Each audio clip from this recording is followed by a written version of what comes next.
본격적으로 현대문화분과 쪽에서 본격적으로 그 학회라는 제도가 이제 좀 큰 의미를 갖기 시작한 것은 뭐 다 알다시피 80년대 후반 이후에 이제 식민지 시대에 대한 연구가 전면적으로 해금되면서 그러니까 카프 문화에 대한 연구가 가능해지면서부터라고 할 수 있겠는데 그 이후에 문화 연구의 등장, 그래서 그 학술 지원 사업의 어떤 강화 또는 뭐 이후에 학제 개편 이런 등등 여러 가지 요소들로 인해서 계속해서 끊임없이 학회라는 제도가 계속 변해왔는데 그러니까 어떻게 보면은 우리가 연구자라는 정체성을 갖게 된 가장 큰 기반을 제공하는 게 학회라고 한다면 그러니까 학회를 통해서 논문을 쓰고 논문을 발표하는 행위, 그러니까 우리에게 가장 중요한 행위로 한다면 그것이 어떤 의미를 갖고 있는 것인가에 대해서 좀 우리가 같이 이야기를 해보는 시간을 가져보고자 합니다. 그래서 일단 대담자 소개를 드리자면요. 일단 처음엔 제 왼쪽에 앉아 계시는 이혜령 선생님 모셨습니다. 여성문학 연구자로서 명성을 떨치신 걸로 우리가 다 기억하고 있지요. 여성문학학회 회장을 지내셨고 또 최근 논문으로는 1975년 세계 여성대회와 분단 체험 이런 제목의 논문을 쓰셨고요. 또 서희경 선생님 모셨습니다. 그 아동문학 그리고 과학기술 글쓰기에 관심 갖고 계신 그 연구자이시고 제 기억으로는 아마 현업 작가이시기도 했던 걸로 기억하는데 맞나요? 네. 현업 작가라는 점에서는 아마 옆에 있는 이웅희 선생님과도 좀 맞는 부분이 있는 분이실까 생각하는데 최근 논문으로는 어린이 나타난 근대의 문해 창작이라는 주제의 논문을 발표하셨고요. 또 그 인문학동조합의 홍덕권 선생님 모셨습니다. 식민지 시기의 과학기술 담론과 최근의 청년 담론에 대해서 관심 갖고 계신 연구자이시고요. 최근 논문으로는 2020년대 문화 담론에 나타난 가속화와 템포의 문제라고 하는 논문을 쓰셨습니다. 또 김병준 선생님은 사실 이 중에서는 유일한 학위가 다릅니다. 유일한 공학 박사이신데 그러니까 디지털 문학, 최근에 어떤 현대문학의 주요 흐름 중 하나인 디지털 인문학을 선도하는 어떤 연구자 중 한 분으로서 모셨고요. 최근의 논문으로는 푸코의 초상이라는 한국 문학의 푸코 수용사에 대해서 검토한 공동 연구를 같이 진행했었고요. 그리고 옆에 그 텍스트리 소속의 이웅희 선생님은 웹소설 작가이시기도 하고요. 웹소설을 포함한 여러 가지 장르 문학, 서브컬처 계열의 어떤 그 연구들을 해 오신 분이기도 합니다. 최근 논문으로는 90년대 장르 창작, 유통 공간의 변화에 따른 창작자 의식 변화 연구라고 하는 논문을 쓰셨고요. 그래서 아마 제가 소개를 드려서도 아시겠지만 아마 최대한 다양한 주제에 그리고 다양한 어떤 시대에 얽혀 있는 연구들을 진행했던 연구자들을 모시려고 했습니다. 양해를 구할 것은 사실 처음에 공모를 받았을 때에도 굉장히 여러 선생님들이 지원을 해주셨는데 이제 2시간이라고 하는 제한된 시간 안에 여러 선생님들의 의견을 청취하기가 상당히 좀 곤란한 면이 있어서 좀 여러모로 저희가 선택을 해야 했었습니다. 그래서 그 결과가 이렇게 됐는데 지원해 주신 선생님들께 이 자리를 빌어서 감사의 말씀을 드립니다. 그래서 이제 좀 좌담회를 시작을 해보려고 하는데요. 사실 선생님들 서로 처음 보신 분도 있고 해서 약간 자기소개 느낌으로 질문지에는 포함시키지 않은 질문입니다. 그래서 선생님들이 역시 첫 투고 혹은 첫 발표의 순간을 기억하십니까? 라는 질문을 한번 드려보겠습니다. 기억이 안 나시면 안 난다라고 하셔야 되는데 어쨌든 저의 첫 발표는 박사 3기 때였던 걸 기억을 하는데 제가 석사 논문을 쓰기 전에 수업에서 발표했던 어떤 이제 주제의 글이 있었거든요. 그걸 가지고 당시 수업 맡으셨던 한기영 선생님께서 나중에 박사과정 진학하면 한번 투고해 보도록 하라라고 하셔서 한마디 던지신 건데 제가 그 말을 또 기억하고 있다가 투고를 했던 기억이 나거든요. 그래서 첫 투고라서 엄청나게 긴장을 했었고 또 드디어 학위 논문이 아니라 뭔가 모르는 사람들에게 처음으로 내 논문을 평가받는다고 하는 기분, 그 이상한 감각, 그리고 드디어 그러니까 별서본을 처음 받아들였을 때 이게 내가 드디어 한 명의 연구자로서 학계에 뭔가 기여를 한 것인가? 라는 생각을 하게 되었던 그런 여러 가지 복잡한 순간이 좀 만감이 교차했던 그런 순간이었는데 물론 제가 그렇게 생각했던 거는 뭐 학회 간사라거나 그런 실무를 전혀 안 해본 상황이었기 때문에 약간 순진했던 측면이 좀 있죠. 어쨌든 그런 상황이긴 했는데 다른 분들의 경우는 학회의 학회와의 첫 인연이라고 하는 게 어떻게 기억되고 있는지가 궁금했습니다. 일단 굳이 순서를 정하지 않고 한번 말씀 여쭤볼까요? 네.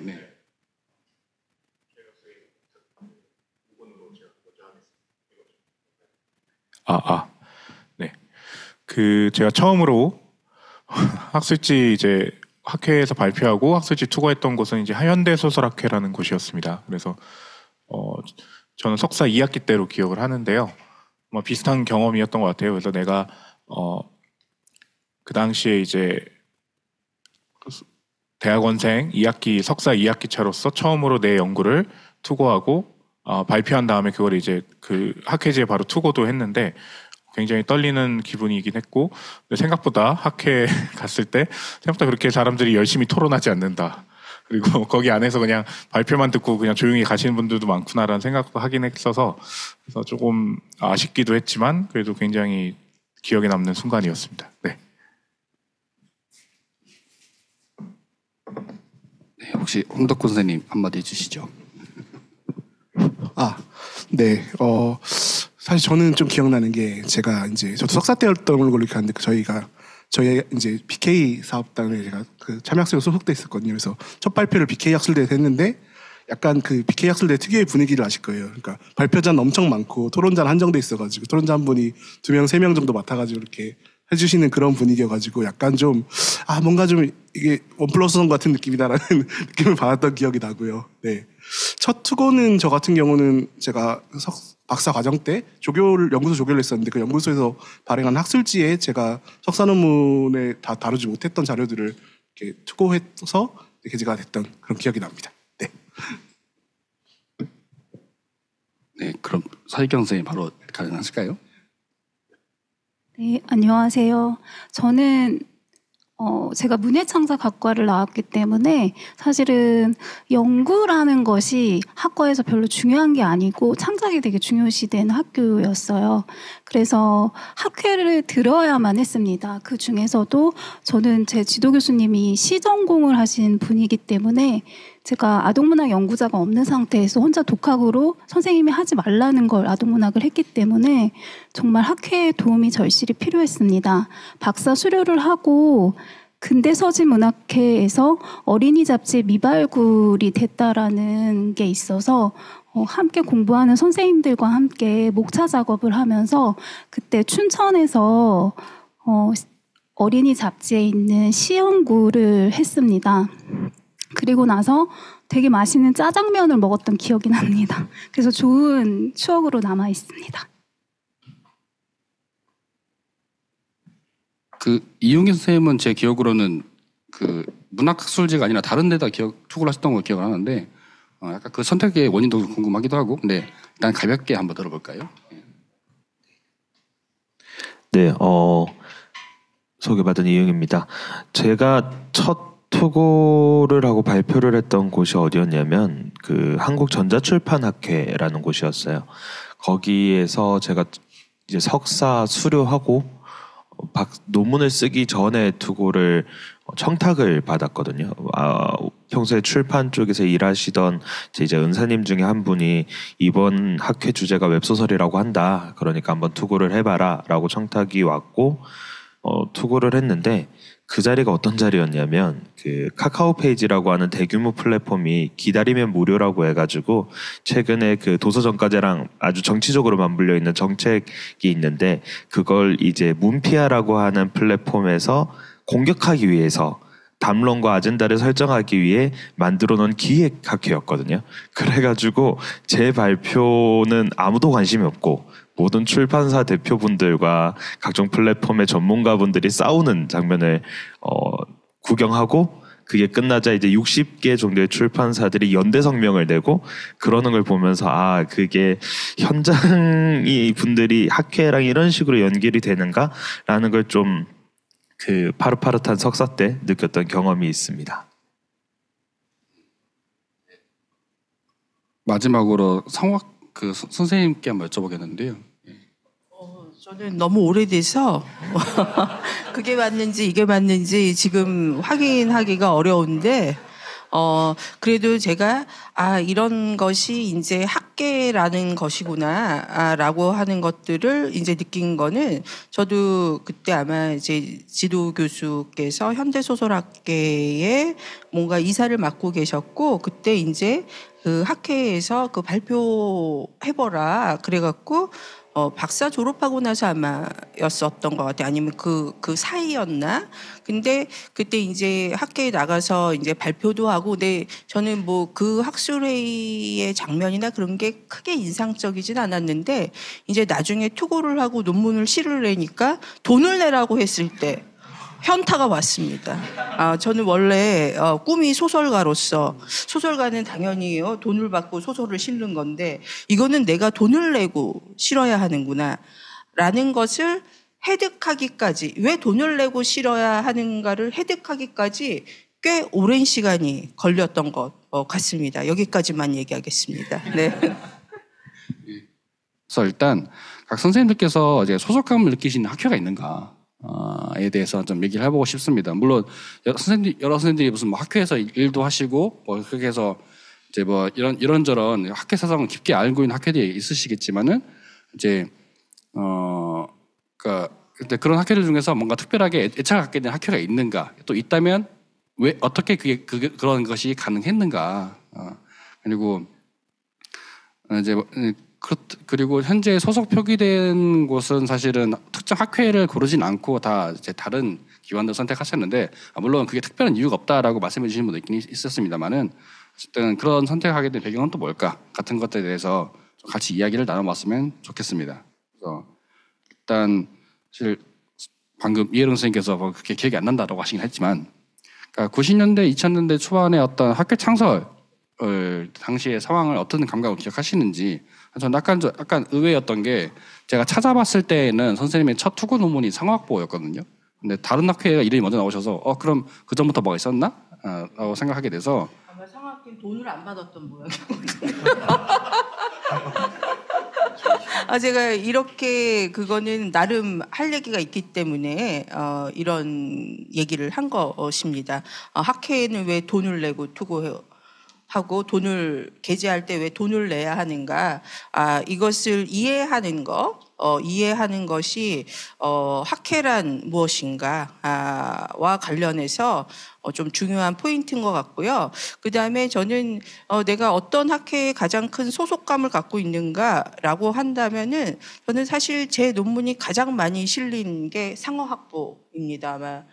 아마 거의 랭킹 몇 위에 들 것 같아요. 많이 실은. 그렇더라고요. 그거는 어떤 그런 계기들이 있는데, 저는 뭐 사실, 이제 좀 지나고 나다 보니까, 그 다음에 이제 사실 여성문학회에서도 오랫동안 일을 했었습니다. 뭐 나중에는 회장까지 했지만, 어쨌든 저는 연구자에게 그 학회는 가장 중요하게는 자기의 일종의 연구의 그것들의 어떤 그 성격들을 투영할 수 있는 곳이라고 생각해서, 저는 사실 일부러 사실 아주 좀 제한된 그런 그 학술지에만 좀 투고를 하는 편입니다. 그거는 뭐 또 이제 사실 뭐 성대에 이제 재직하게 될 때부터 그 성대가 갖고 있는 어떤 또 특성 때문에 그렇지만, 그 이전부터 저는 일종의 마치 무슨 필모그래피를 만들듯이 특정한 지향성과, 그래도 내가 연구하고 있는 어떤 그런 경향들과 그런 것들을 주도하고 반영하고 그럴 수 있는 그 학술지에 투고를 하고, 또 그것이 나에게 중요한 학회이다라고 생각을 하고 있습니다. 그다음에 또 그것과 연동되어 그러한 학회에 가장 많은 회비를 내는 그런 큰 특성도 가지고, 그럴 정도로 그 학회에 집중적으로 논문을 되도록 좀 이렇게 투고를 하고, 뭔가 맞으면 투고를 하고, 또 그 학회를 지원하고 후원하는 일을 함께하고, 물론 그 과정에는 그 학회들이 추진했던 다양한 어떤 그런 뭐 학술 회의와 뭐 학술지가 뭐 중심이기도 하겠지만 거기에서 이제 일종의 연구자들 간의 어떤 관계들 그것이 이제 단순히 학교의 학연으로 많이 아닌 그 밖에 연구자들과의 어떤 그런 관계들을 형성해 나가는 것, 그다음에 그것이 저에게 사실 뭐 어느 때에는 사실 학교보다 더 중요한 저에게 사회적 관계들을 형성해준 기반이었다라고 생각을 합니다. 이 정도로 하겠습니다. 그 사실 아니요 그렇지는 않고요. 뭐 좀 이따 얘기하면 될 것 같습니다. 그 이제 그러니까 사실 최근에 와서는 그러니까 학회라는 게 워낙 많아지기도 하고 그래서 그 사실 투고의 장을 가린다고 하는 게 그렇게까지 뭐 성편에 따라서 투고하게 되는 경우도 사실 꽤 있는 편이잖아요.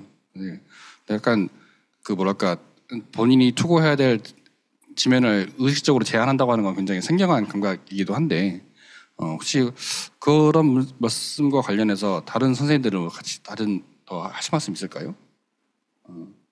그러니까 사실 최근에는 그 어떤 일종의 팁으로서 계절을 안 받는 학술지에 투고하라거나 그런 식의 팁도 사실은 저희 사회에서는 많이 돌아다녔던 것 같은데 사실 그런 거는 어떻게 보면 학회의 어떤 특성이라거나 어떤 학회의 어떤 그 지향점이라거나 이런 것들보다 오히려 당장 그 얼마만큼의 금전적 비용을 지출해야 되는 거가 더 중요해지게 된 세태에도 좀 반영이 된 것 같은데 관련된 것들 어차피 뭐 좀 이따가 얘기하겠습니다만은 더 얘기하실 분 있을까요?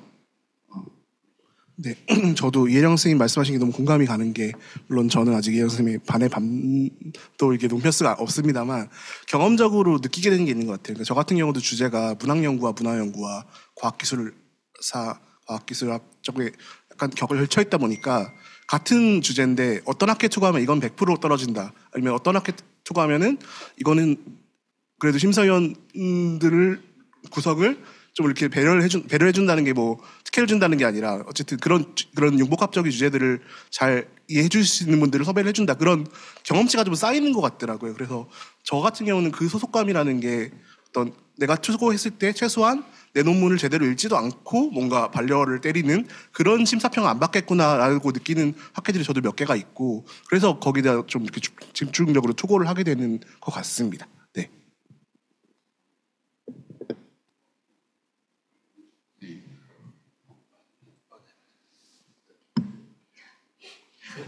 아니죠.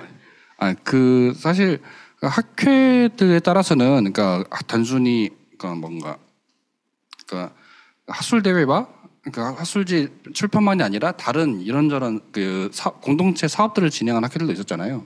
또 그런 것들은 어떻게 얘기하셨는지 또 궁금하긴 하거든요. 사실은 어떻게 보면은 그 80년대 이하 태생들 출신들이랄까 이런 저희 그 세대가 그런 사업의 대상이 가장 적극적으로 되었던 세대이기도 한데 그런 것들은 또 어떻게 체감하셨는지 좀 궁금하기도 합니다.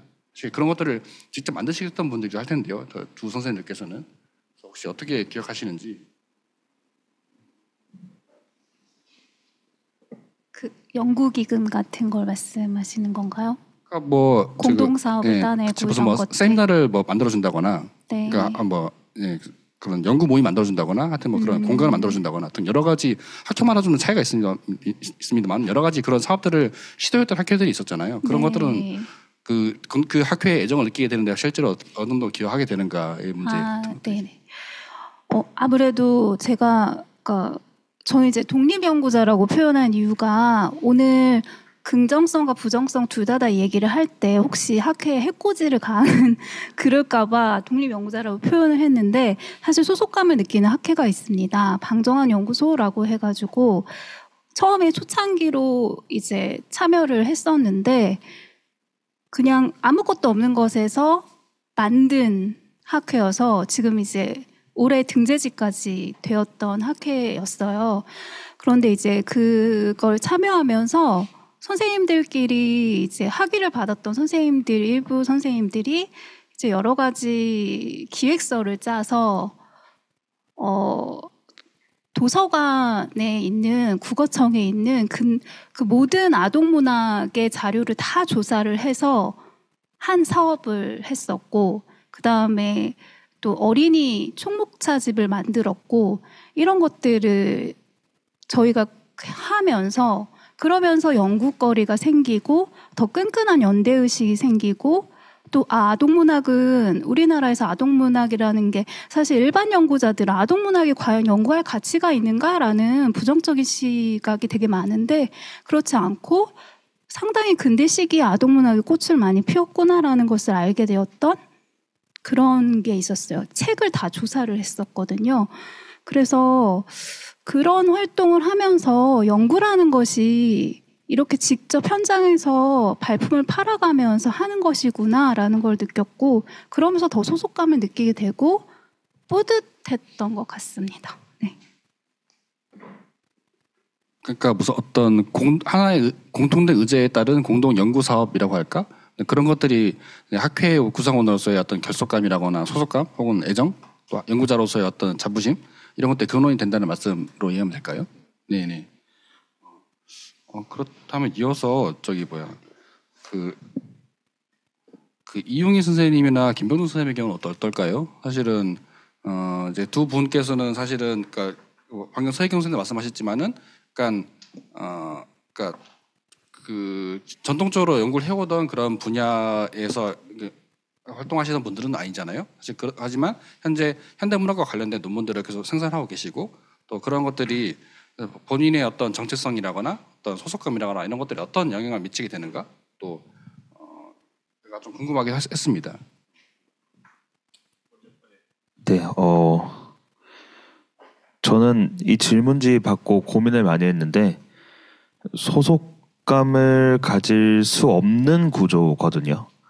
왜냐하면 오늘도 금요일이죠. 여러분들 중에 여기 반차나 연차 내고 오신 분이 얼마나 계실지 모르겠는데, 방학의 금요일이나, 그러니까 우리 사이클 자체가 개강과 방학이라고 하는 이분법에서 좋은 방학의 날짜를 갖고 평일날에 무언가를 이야기한다는 것 자체가 방금 이제 연구 사업을 따내서 현장으로 간다인 건데, 현장이 아니거든요.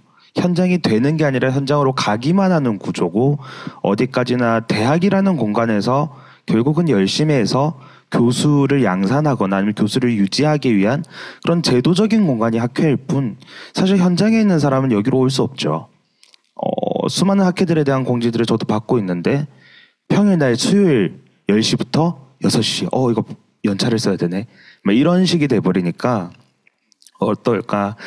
웹소설이라던가 장르문학이라던가 이런 글을 쓰면서 현장에 나가서 거기 산업에 있는 사람들이 이야기를 들어올 수 없는 구조, 그렇기 때문에 연구자로서가 아니라 현장에 있겠다라고 결심하는 순간 거리가 생기는 것이 아니라 그 정체성 자체가 박탈되어 버리는 형태로 유지되고 있는 게 너무 일상적인 거죠. 그게 문제라고 생각을 하지 않고 또 문제시되지 않는 곳, 그렇기 때문에 저에게 학술 대회 또는 학회지라고 하는 공간은 말 그대로 대학이라는 공간을 중심에 두고 연구자가 다른 곳으로 다가가는 그런 어떤 권위주의적인 태도가 내재되어 있는 곳이고, 영원히 닿을 수 없는 곳이겠구나라는 생각이 들면서부터 어떤 뚜렷한 정체성이라든가 소속감을 느껴야 될 필요를 못 느끼겠더라고요. 아예. 그러니까 소속감을 느끼냐 아니냐가 아니라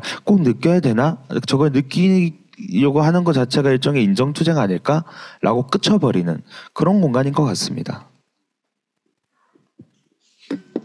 아마 그럼에도 불구하고 논문을 쓰시게 된 이유가 있을 텐데, 이제 그런 것 관련해서는 좀 이따가 다시 한번 얘기해 보기로 하고요. 일단 김병준 선생님 말씀 먼저 듣죠.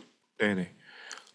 저는 조금 간학문적인 그런 연구를 하다 보니까 사회과학이나 공학 쪽 학회에도 회원이 돼 있기도 하고 학술 활동을 하기도 합니다. 근데 이제 현대문학학회에 조금 달랐던 점, 조금 구별됐던 점들은 여기 안에서 굉장히 그 모임이 활발히 돼 있는 편이라고 저는 오히려 느꼈거든요. 그래서 이제 왜냐하면 사회과학이나 뭐 한국사회학회, 뭐 한국 땡땡, 뭐 언론학회 이런 곳들은 약간 회사처럼 돌아가요. 거기 안에 상근하는 사람이 있고 뭐 심지어 굉장히 큰 자본을 돌리면서 정말 큰 곳에서 컨퍼런스 하고 그러고 거기 안에서 뭔가 학술 뭐라 그럴까요? 재생산하는 것도 있겠지만 거기 안에서 교류라기보다는 정말 그 발표하는 장소로서 굉장히 많이 하고 있는데 저는 현대문화학회 뭐 내부자이자 외부자로서 안에서 그 같은 신진 연구자들끼리 그래도 많은 교류가 있는 편이라고 생각했고 물론 코로나 이후에 조금 달라지긴 했었지만 그래서 그런 이미지가 계속 있습니다. 네.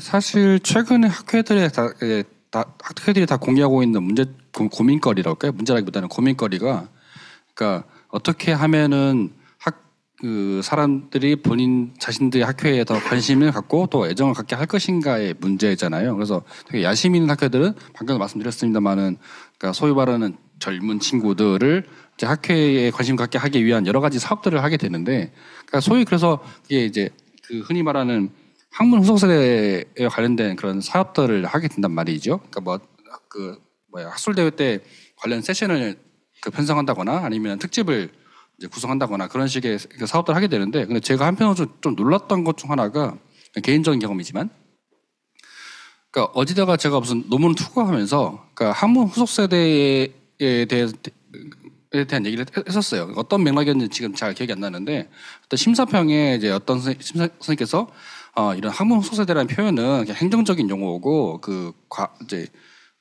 그렇게 학문적인 의미가 있는 용어가 아니니까 논문에서는 안 쓰는 게 좋겠다라고 조언을 하신 거예요. 그래서 사실 그 맥락상에서는 그것도 맞는 말이어서 그렇구나 하고 이제 다른 용어로 대체하긴 했는데, 나중에 생각해보니까 너무 좀 놀라웠던 거죠. 그렇다면 이건 어떻게 보면은 그게 학문적으로 큰 의미를 갖기 어려운 단어라고 한다면 우리 왜 이렇게 학회라거나 학술대회라거나 그런 자리에서 이렇게 학문 후속 세대란 말이 왜 이렇게 범람하는가? 그건 대체 왜지? 왜 우린 그거에 대해서 큰 의미 갖지 못한다면서도 왜 그걸 계속 그 말을 쓰고 있지? 라는 생각이 들어서 물론 그 심사위원 선생님을 뭐 비난하고 그러는 게 아니고 좀 그런 좀 복잡한 생각이 들었습니다. 그래서 이 양가적인 감정은 뭘까에 대해서 그래서 사실은 약간 이해령 선생님께 요청을 드리자면, 그러니까 그런 학회 같은 데에서 학문 후속 세대라는 기획들이 어떤 관련 관심 속에서 만들어지고 또 무엇을 위한 것인지 일단 개인적 경험 차원에서라도 좀 이야기를 해주시면, 그러니까 사실 그리고 어떻게 보면은 학회들이 대부분 굉장히 그 자원이 굉장히 제한적이잖아요. 사실 굉장히 학회들의 형편이 그렇게 넉넉하지 않는 경우가 대부분인데, 그런 자원을 어떤 특정의 유형의 연구자들을 위해서 투여한다고 하는 것은 사실 결코 쉬운 결정이 아닌데, 그런 것들이 어떤 과정을 통해서 내려지는지 좀 듣고 싶기도 합니다.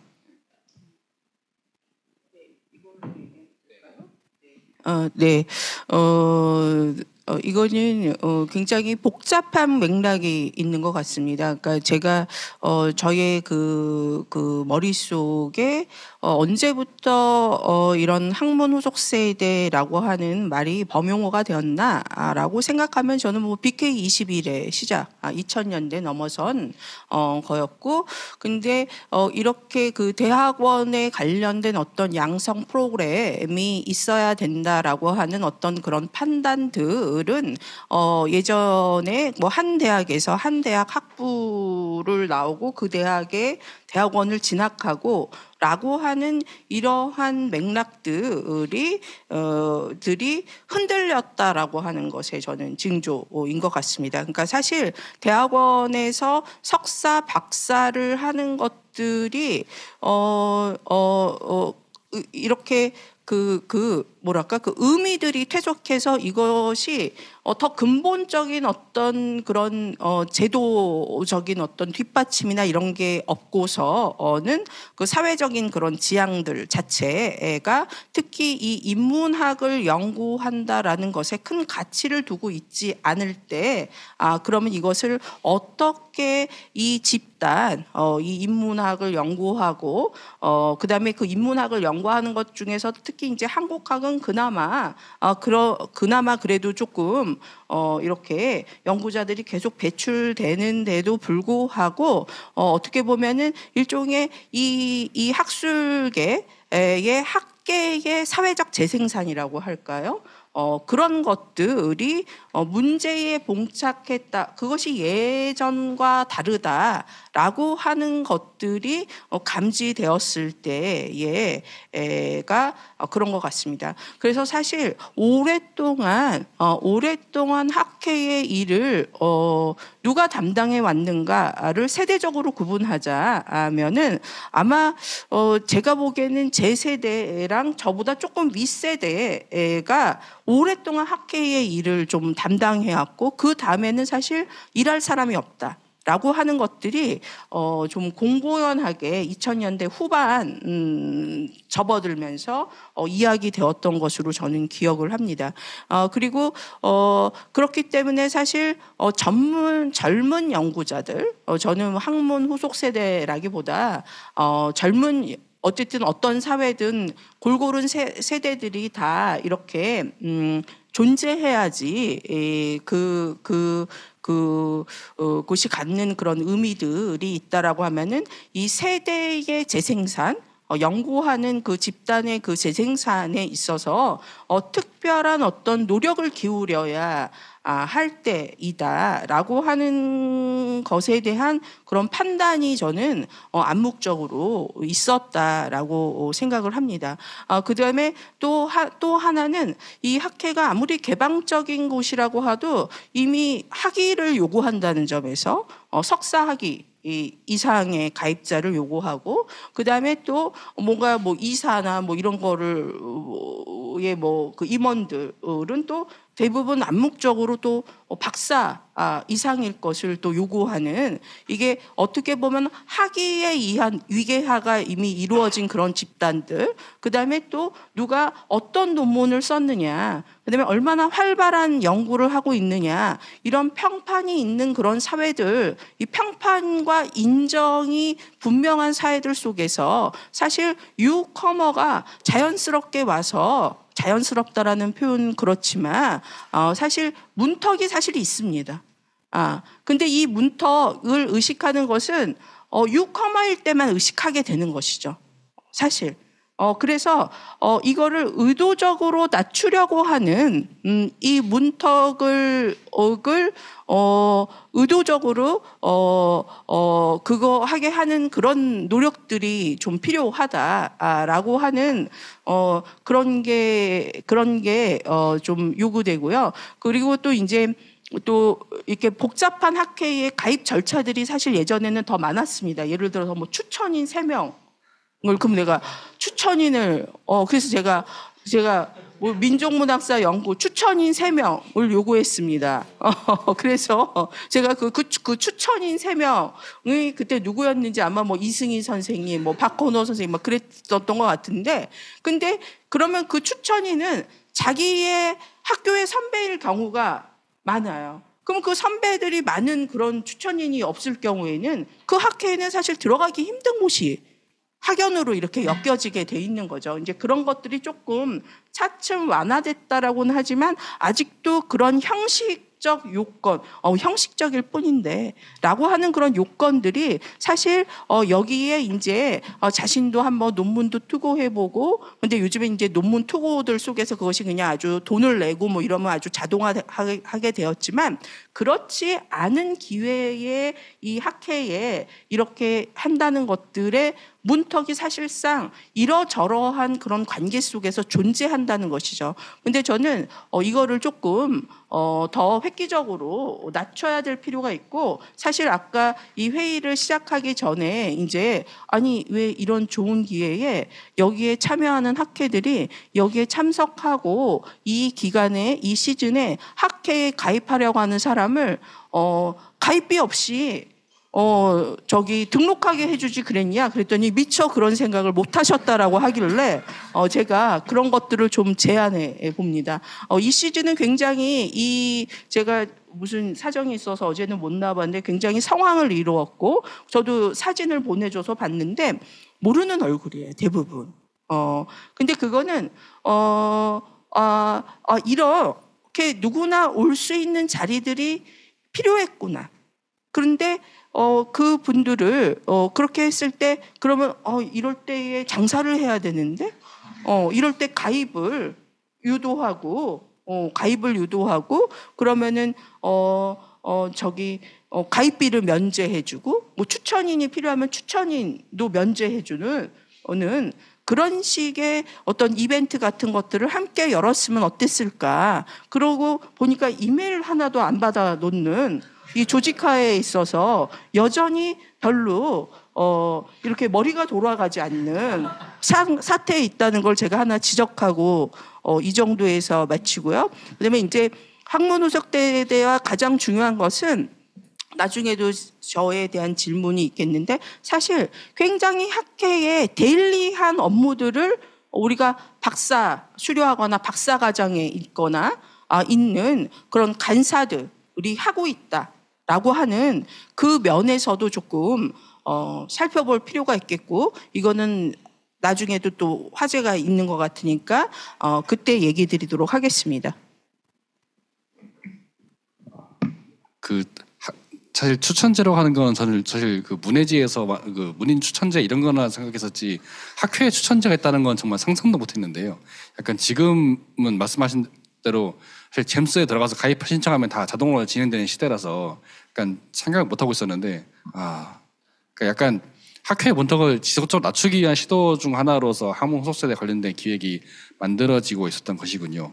근데 사실 이제 그런 기획에 대해서 이제 당사자는 어떻게 생각하실까요? 일단 본인들이 체감하시기에는 실제로 그게 문턱을 낮추는 데 효과라는 게 있었을까? 또 그리고 방금 이런 선생님께서 말씀하셨던 어떤 제안들 이런 것들은 또 어떻게 생각되시는지 한번 들어보고 싶습니다. 일단 네, 아마 제가 딱 그런 경우인 것 같아요. 그 2010년, 12년 그쯤에 이제 석사 논문을 쓰고 박사과정에 들어와서 한창 신진연구자니 학문후속세대 이런 것들로 많이 불려다녔고 제가 기획도 해보고 했는데 제가 느낀 거로는 당시 저와 제 또래 연구자들은 다 싫어했습니다. 그거. 왜냐면은 일단 배치부터가 아시다시피 항상 학술대에서 신진연구자 책수를 만들면 9시부터 12시까지 딱 배치해놓으면은 발표자들만 와가지고 토론자들이랑 되게 쓸쓸하게 하고 나면은 점심때쯤에 선생님들 오셔가지고 이제 밥 먹고 오후에 이제 그 중견 연구자분들 발표하시고 약간 이런 경우가 되게 많았거든요. 그러니까 뭐랄까 약간 정말 그 노란색 버스가 된 느낌이랄까 이렇게 진입은 쉬운데 진입한 다음에 그 다음 단계로 못 올라가는 거죠. 내부에서 또 하나의 섹션이 만들어지는 것 같은 느낌을 많이 받았었고요. 근데 저는 근데 지금 생각해보면은 그래도 그때가 좋았다는 생각도 좀 듭니다. 왜냐면은 학문후속세대라는 말 진짜 오랜만에 들어봤거든요, 저. 그러니까 요즘은 그런 노력도 사실은 별로 좀 약한 것 같다는 느낌이 들고, 그러니까 저 같은 경우는 제가 인문학협동조합이라고 소속을 썼는데 그러니까 그런 것들 되게 부러워했어요. 선생님 세대들이만 갖고 있는 그런 학교를 초월한 어떤 학맥을 초월한 그런 연대 같은 것들. 제가 2012년에 상호학회 총무관사를 했었는데 저기 계시는 정정현 선생님께서 총무이사하셨고 그때 20주년 행사 준비하면서 인터뷰를 엄청 많이 했거든요. 근데 그때 제일 인상적이었던 것 중에 하나가 그때 민족문학사연구소, 근대문학회, 상호학회 이런 것들이 만들어지면서 그 학맥을 초월한, 학연을 초월한 어떤 그런 공동체들이 만들어졌고 그때 초기에 활동하셨던 분들이 지금은 학회에 잘 안 오시더라도 엄청난 애정과 그런 것들을 보여주시는 모습이 되게 부러웠거든요. 근데 어떤 집단이든 그런 게 있는 것 같은데 후속 세대가 들어가서 그거를 완전히 녹이고 융화되는 거는 정말 드문 일인 것 같아요. 그거는 뭐 열에 하나도 힘든 정도인 것 같고 사실 그래서 제가 인문활동조합 저희가 2012년에 창립을 했는데 그때 만들면서 사실은 그런 비슷한 것들을 좀 해보고 싶었던 것이거든요. 네, 얘기가 좀 이상해졌는데 어쨌든 그러니까 그런 어떤 그 소속감이라든가 아니면은 그 신진 연구자들을 품어줄 수 있는 어떤 그 학계의 그런 가치랄까요, 매력 그런 것들은 분명히 있는 것 같은데 사실은 그것이 매력이 있다는 거는 그 자체가 구분되는 거고 벽이라는 얘기기도 해서 그거를 신진 연구자들한테 단지 그렇습니다. 그런 신진 연구자 학술대를 자주 열고 뭐 모임도 만들어주고 심지어 공부방 제공해주는 학회들도 있죠. 네, 그렇게 하더라도 사실은 그 자체가 본질적으로 뭔가 그 세대 재생산이 될지는 저는 아직 잘 모르겠습니다. 네.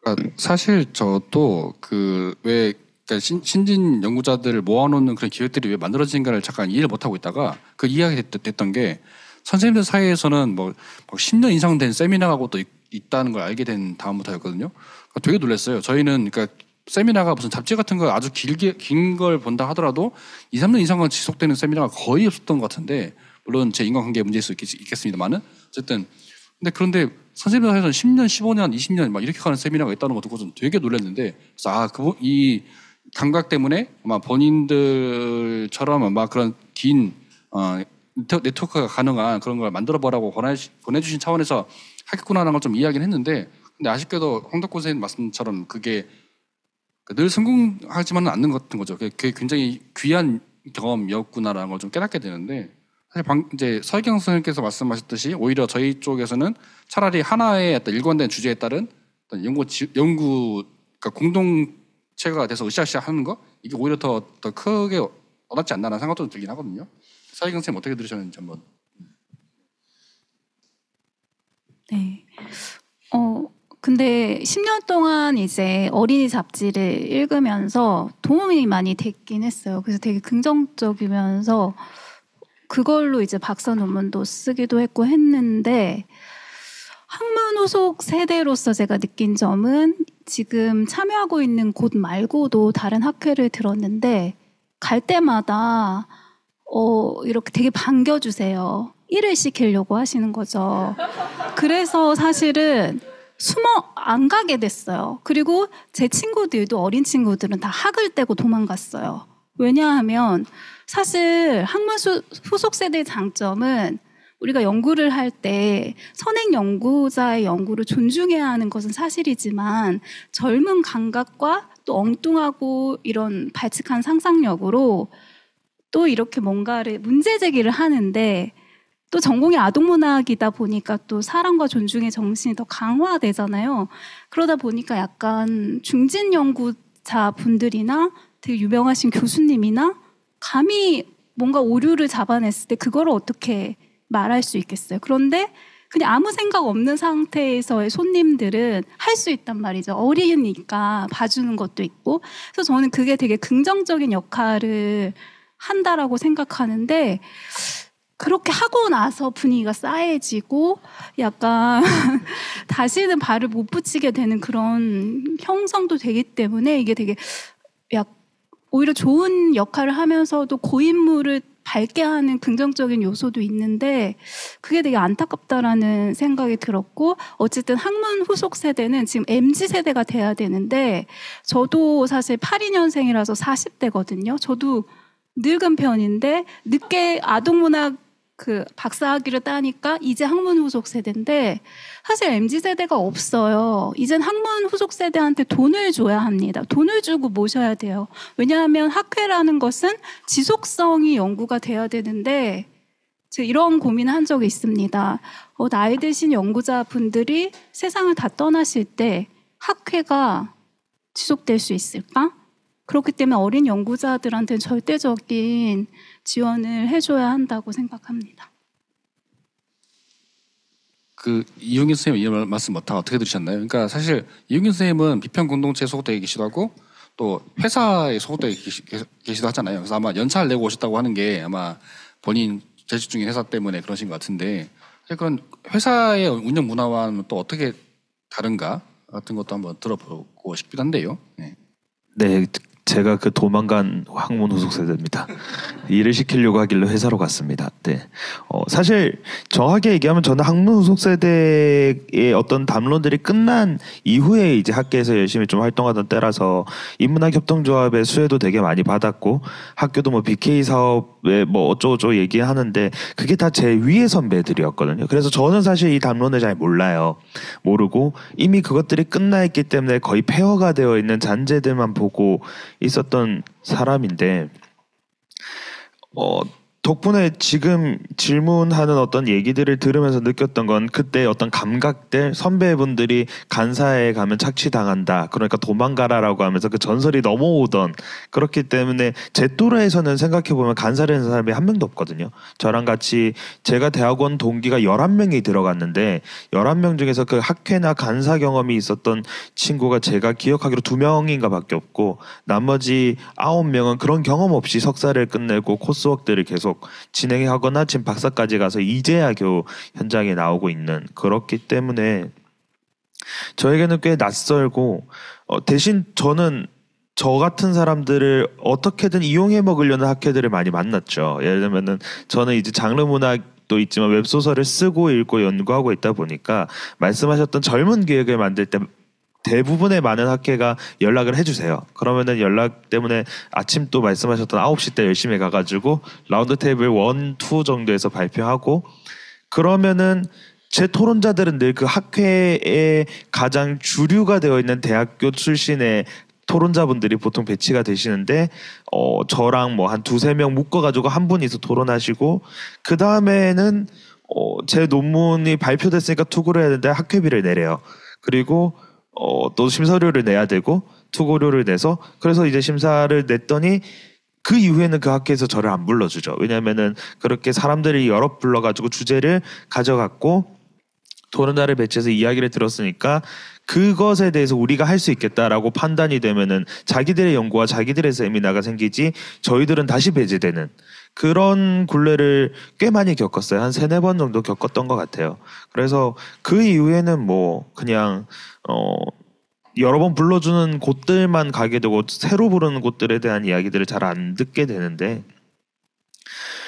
그렇다 보니까 사실 뭐 말씀하셨던 선생님들이 문제의식으로 가지고 있는 것들이 그 뒤에 세대인 저한테 느끼기에는 그대로 아직까지도 남아있는 문제의식으로 여겨지고 더 돌파해야 되는 문제이긴 한데, 그게 이제 돌파의 동력조차도 없어지는 거 아닐까. 말씀드렸듯이 제 주변 애들은 다 현장에 나가고 있고 학회라는 것들이 착취되는 공간이다라는 어떤 이미지가 이미 고착되어 버려 있고, 그랬을 때 독립적인 공간들을 계속 만들어가죠. 예를 들면 저 같은 경우는 웹소설이랑 장르 문학을 공부하고 비평하는 텍스트릿이라는 팀을 2018년도에 인문학협동조합 안에서 만들어졌는데, 그 팀이 지금까지 한 6년 정도 계속 움직이고 있거든요. 근데 저희들은 학회 공간이나 이런 데서 신입 회원들을 받는 게 아니라 SNS에서 그냥 웹소설 논문 같이 읽을 연구자들 구합니다 해가지고 지금도 또 한 20명 정도 모여가지고 세미나들을 지속하고 있고, 이런 방식으로 이미 학회 외적으로의 네트워크들을 새롭게 자생하는 방법으로 바뀌고 있거든요. 그럴 때 학회가 그 사람들을 학문 후속 세대니까 이렇게 해야 돼 저렇게 해야 돼라고 하는 그 접근적인 기획 자체가 우리들에게 굉장히 우리를 이용해 먹으려고 한다라고 적대적으로밖에 보일 수 없는 상황일 때, 이 접촉면을 어떻게 만들어야 되는지의 전략은 새로운 방식으로 고쳐야 되어야 되지 않을까라는 생각이 듭니다.